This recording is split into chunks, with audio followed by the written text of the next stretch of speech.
আসসালামু আলাইকুম, welcome to তৌফিকাস kitchen. আমার আজকের রেসিপি হচ্ছে শীতের সবজি মিষ্টি কুমড়া রান্না। আজকের মিষ্টি কুমড়া আমি চিংড়ি মাছ দিয়ে রান্না করে দেখাবো। আশা করছি আমার আজকের রেসিপি আপনাদের অনেক ভালো লাগবে। যদি ভালো লাগে তাহলে অবশ্যই আমার চ্যানেলে সাবস্ক্রাইব করে রাখবেন। মিষ্টি কুমড়া রান্না করার জন্য এরকম আমি একটি সবুজ মিষ্টি কুমড়াকে কেটে নিয়েছি। আমি এখানে অনেক বেশি বড় না, আবার অনেক বেশি ছোট করে কাটিনি, মাঝারি সাইজ করে কেটে নিয়েছি। এখানে আমি কিছু চিংড়ি মাছ পরিষ্কার করে নিয়েছি। চলুন তাহলে রান্না করা যাক। একটি প্যান নিয়েছি, প্যানের মধ্যে পরিমাণ মতো তেল দিয়ে নিয়েছি। তেল গরম হয়ে এলে দিয়ে দিচ্ছি কিছু রসুন কুচি। রসুন কুচি আমি কিছুটা ভেজে নিব যাতে সুন্দর একটা ফ্লেভার হয়।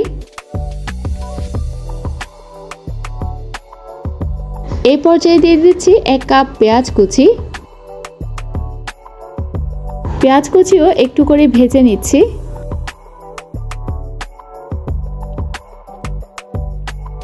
পেঁয়াজ হালকা ভাজা হয়ে গেলে এখন আমি মশলা দিয়ে দিব। দিয়ে দিচ্ছি 1 চামচ হলুদের গুঁড়া, 1 চামচ দিয়ে দিচ্ছি মরিচের গুঁড়া, তারপর দিয়ে দিচ্ছি 1/2 চামচ ধনে ও জিরার গুঁড়া, 1 চামচ লবণ দিয়ে দিচ্ছি। তারপর দিয়ে দিচ্ছি সামান্য কিছুটা পানি যাতে মশলাগুলো কষিয়ে নেওয়া যায়।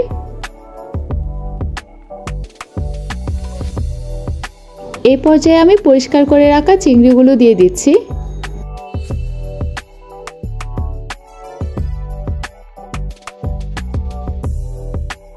দিয়ে দিচ্ছি 1 কাপ টমেটো কুচি।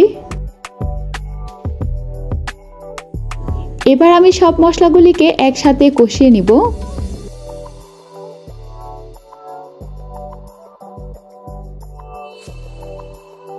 মশলাগুলো কষানো হয়ে গেলে যখন মশলা থেকে তেল আলাদা হয়ে আসবে তখন আমি দিয়ে দিচ্ছি মিষ্টি কুমড়াগুলি।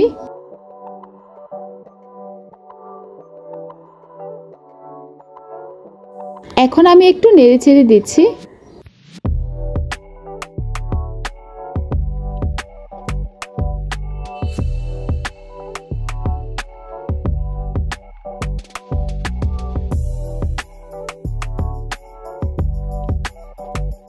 তারপর দিয়ে দিচ্ছি কিছু কাঁচা মরিচ।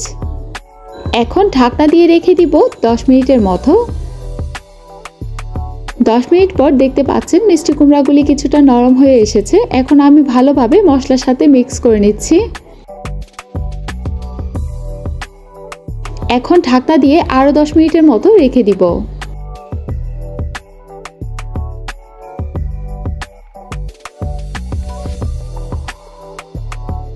10 মিনিট পর আমি দিয়ে দিচ্ছি পরিমাণ মতো পানি যাতে মিষ্টি কুমড়াগুলি ভালোভাবে সেদ্ধ হয়ে যায়।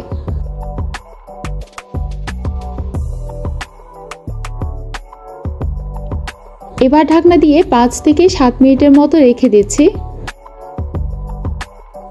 এই তো দেখতে পাচ্ছেন মিষ্টি কুমড়াটি হয়ে গেছে। এখন আমি ধনেপাতা কুচি দিয়ে দিচ্ছি।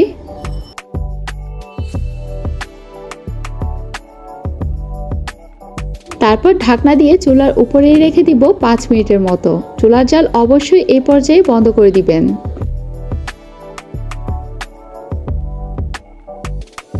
শীতকালে গরম গরম ভাতের সাথে মিষ্টি কুমড়া এইভাবে একবার রান্না করে দেখুন। আশা করছি আপনাদের অনেক ভালো লাগবে। আমার রেসিপিটি আপনাদের অনেক ভালো লেগেছে। যদি ভালো লাগে তাহলে অবশ্যই আমার চ্যানেলে সাবস্ক্রাইব করে রাখবেন। আজকের মতো বিদায় নিচ্ছি। ভালো থাকবেন, সুস্থ থাকবেন। আল্লাহ হাফেজ।